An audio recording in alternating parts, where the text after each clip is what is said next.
Welcome back to another episode of the Blessing Health System podcast. Today we're joined by Dickson, the foundation director here at Blessing.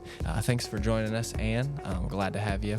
I did want to get into kind of a little bit of your background. So just talk about how you came to Blessing and what kind of drew you to the foundation.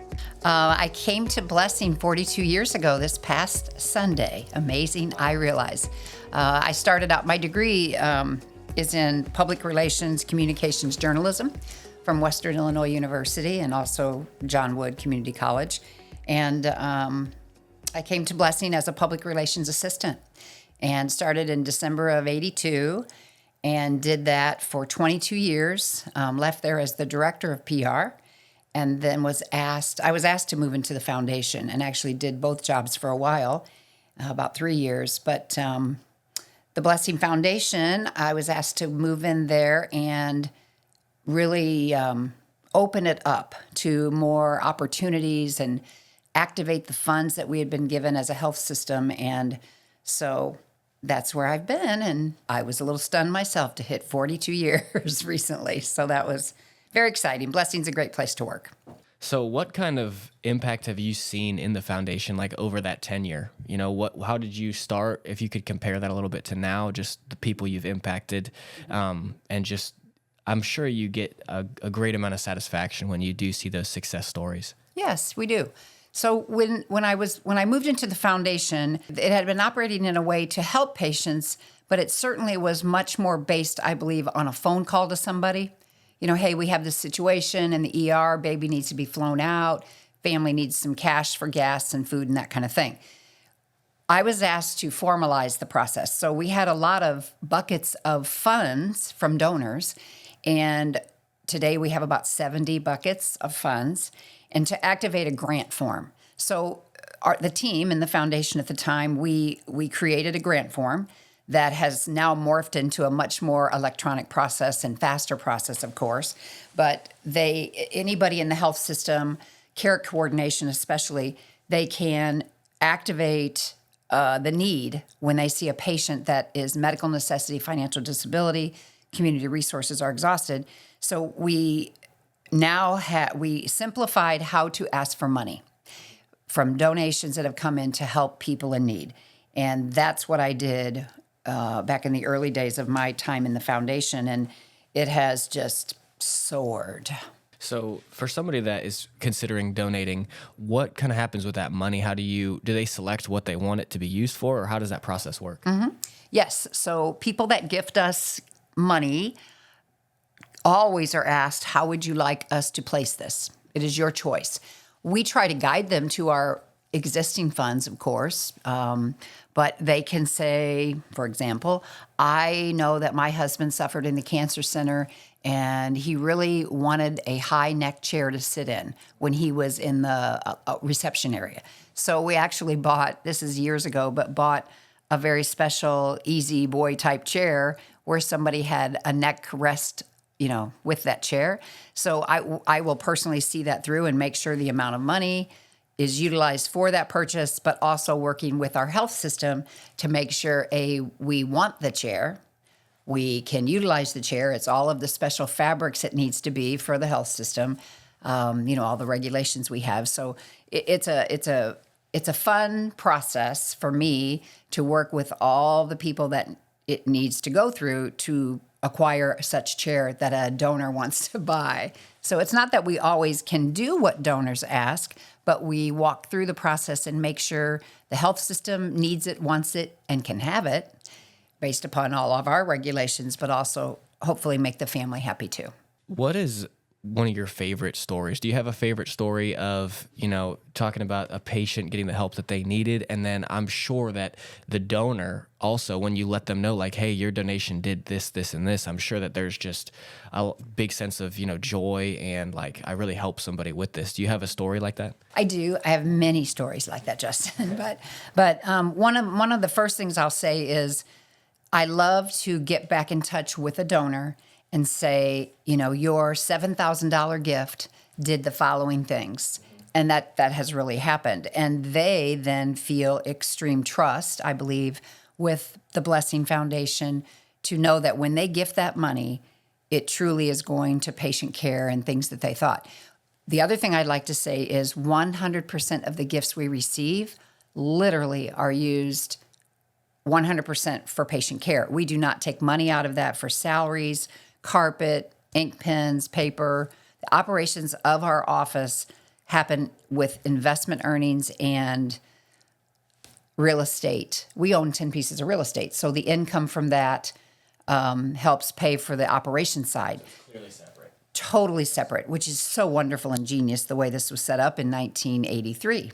One little story that is probably one that will always stick with me is we were called by a doctor's office, pediatrician, and the baby had asthma. And the doctor said, we need air conditioning in this home. And we've bought a lot of air conditioners, room type, window type unit air conditioners. And so we went to work on this. I literally went with one of our leaders who was over this patient and her baby. Actually, she was married to a man who was also an employee, just happened to work out with the health system. So I went with the leader of that employee to the trailer. It was a trailer, and it was summer, and it was 91 degrees out. And my understanding is from a trailer, it's like a can, it's just absorbing the heat. The metal is just absorbing the heat. So we got there, and it was myself and this leader and the mother and the baby. And there were some special needs about the mother. She was functioning fine, but there were some delays. And she was holding this newborn, and it was 91 degrees. And she did not expect anything. She did not know any different.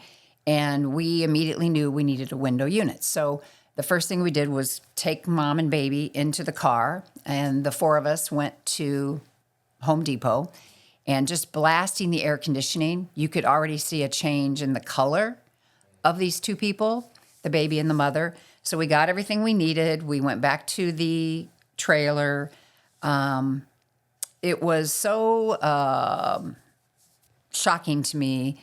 She did not know what even to ask for. She did not expect anything.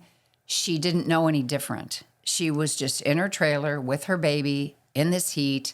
The gentleman that was with me installed the air conditioner to the best of his ability. We had to call for more help because you know how those kinds of processes go. It never works out how you want it to work out or how you think it's going to work out. So somebody else came to help. It was a 5-6 hour process that we were in this trailer. The washer dryer didn't work. They did not have hot water in the trailer.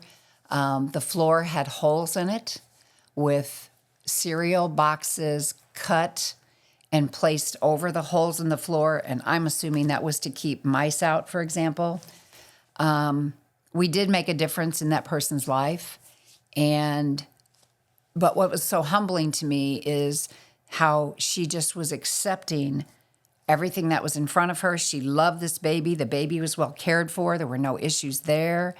But just the living conditions for this child, and the child had asthma. So we needed to address the medical issue. And our criteria in the Blessing Foundation is you must be a patient of the health system for us to help you, meaning you've got to be with one of our doctors, be in one of our offices or something. There has to be medical necessity, and there has to be financial disability and community resources exhausted. Also, a lot of it, too, is on-the-spot need. So you can go to resources in the community like United Way or Salvation Army or things like that, but it's going to take time. And the beauty of our foundation is the money is here. We have placed it where the donors want it. We're just waiting for the call. And it's very amazing, very heartwarming. But the difference we made in that mother and baby's life, I know, helped that baby. That's a fantastic story. I'm sure it's just one of many. What kind of impact do you see from the foundation at a larger scale, like within our communities? I think where that starts first is with our own employee base. We have 4,000 employees or roundabout there at the health system, and I feel like to educate the employee body about what we're doing gives us that many more ambassadors out there talking about it. I think sharing our stories is the next best thing. You know, our own employee body has gifted annually $134,000 to the Caring Club. The Caring Club is a fund that is our fallback fund. So if when the patient need comes to us, we say, what are the health issues? So we can know if it's a breast issue, a cancer issue, a wound issue. We have monies for all of those. There's funds set up for all of those. But when it falls through the cracks, we have the Caring Club. So to me, one of my biggest audiences to continue to talk to and be educational with is the employee body. They they can chat about it. They believe in us. They trust us. They know when the call comes that we will take it seriously and act quickly. We do move fast. And that's a plus, I believe, as I just stated earlier, with community resources. Those things take time. And so we have the funds ready to go. And it's totally what the foundation was created to do, was literally to be there, take the memorial monies we receive. You know, hospice memorials come in every day because of the angels that work in the hospice department. People are very moved by that. And so a lot of times memorials at the end of a life will come to hospice. So between the employee body and having them share stories, we also share stories out with the community. Constantly, I keep in touch with the donors, sharing how the money was spent. Just keeping in touch and constant awareness. Our advertising is just about awareness. Yeah, because you might not even know that's an option for you. You know, you could be struggling, and it's like instead of, going into debt or just not being able to get what you need, it's an extra option for you there. That's right. The cancer patients who come to us, and maybe they've got treatment for 6 weeks, 5 days a week. Now they can't work, perhaps. And so there's an income loss. And we are ready, standing by. And the social workers, the financial coordinators, the care coordination teams that we have out throughout our health system are the folks who feed us. And so they assess that patient, they assess that need, they assess the family, and we go right into action. Every Friday morning, there is a delivery to the cancer center of the week's worth of gasoline, cash, that patient will need to come back and forth. It's really a team effort in getting them the support they need. So you mentioned it starts with those social workers. So how does that kind of chain go? Does it start with the patient expressing a need, or is it that social worker noticing that need? How does that get all the way to you? Exactly. So when they are sitting with their patient, whether it be inpatient or outpatient, they're having conversations about safety. You know, do you have a bed to sleep in when you go home, open heart patient? Right. And those kinds of things. And so they're having conversations that on their journey, here's what's going to happen next. Do you have a way to get the medication? Do you have a vehicle? Do you have a walker? Do you have the proper aids in your bathroom to be safe? And so that's how it starts. And when they realize that, no, I'm going to need these safety items, durable medical equipment in my bathroom to take a shower or a bath, they assess that. They then go online to our intranet and send the grant form through. The three of us that sit in the foundation, Darcy, Pam, and myself, we receive that. One of us acts on it, and we immediately say, we're going to have you go to XYZ. Our sister company is Denman Medical Equipment and Supply. We start with them first, and we send them on their way, and items get delivered to the home, and it's truly... We've got it down to a science. ABCD happens, and it happens quickly. And we pay the bill. The foundation gets the bill, and patients on their way, and never do we expect them to do anything but go on their healthcare journey. So with the holidays kind of, they're upon us, I guess. Christmas is coming up in a little bit.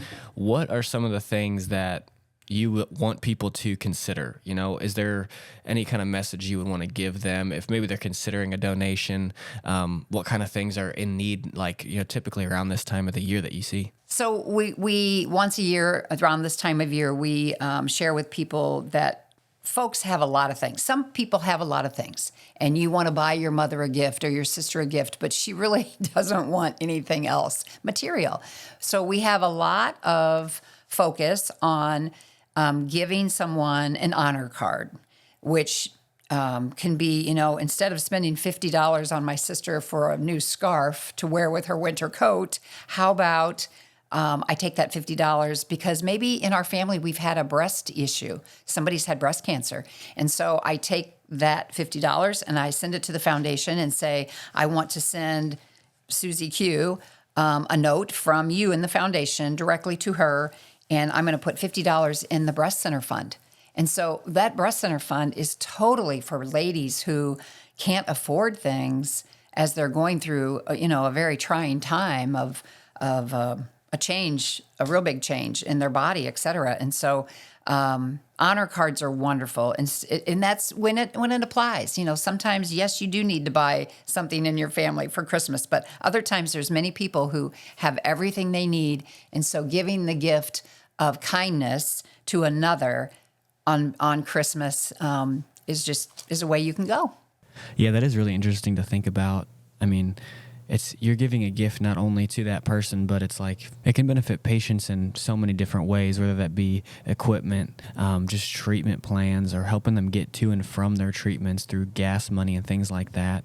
Now, if there was a message you could share with, the world, what would you want them to know about the Blessing Foundation? I think the fact that the way the foundation was founded in 1983 and $600,000 some dollars that was gifted to us in an estate is the seed money that started the foundation. And today we're an $85 million foundation. And that's just been built on lovely gifts from a lot of people who want to see good health care and a hand up to people and people that are in need. And we have a lot of people in need in our tri-state community that we serve.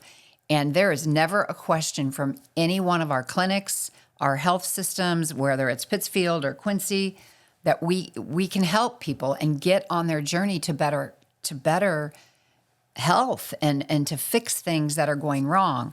It's a reputable company. It's a reputable organization. We do exactly what we say we're going to do. The follow-up, I think, is really key with our donors and just keeping the community aware. And another thing is about foundation work. You may not get that gift today, but if you keep educating people down the road, when you're older and there is, in a retirement state, you might be better set to gift monies. Then you've had this awareness about this Blessing Foundation that there are good things happening every day to help people, strangers you will never meet. Your donations will help people you will never meet, and if that doesn't warm a heart, I don't know what does. But that's what I think, is that just keeping people aware of our goodness, aware of our stories. We do put advertising out there on purpose for that very thing. There are so many choices in this community and tri-state area of agencies to gift that are nonprofit agencies. There is so much need, so much need. So the Blessing Foundation is one of those, and I think that our reputation speaks for itself. We do exactly what we say we're going to do, and keeping in touch with people and sharing our stories.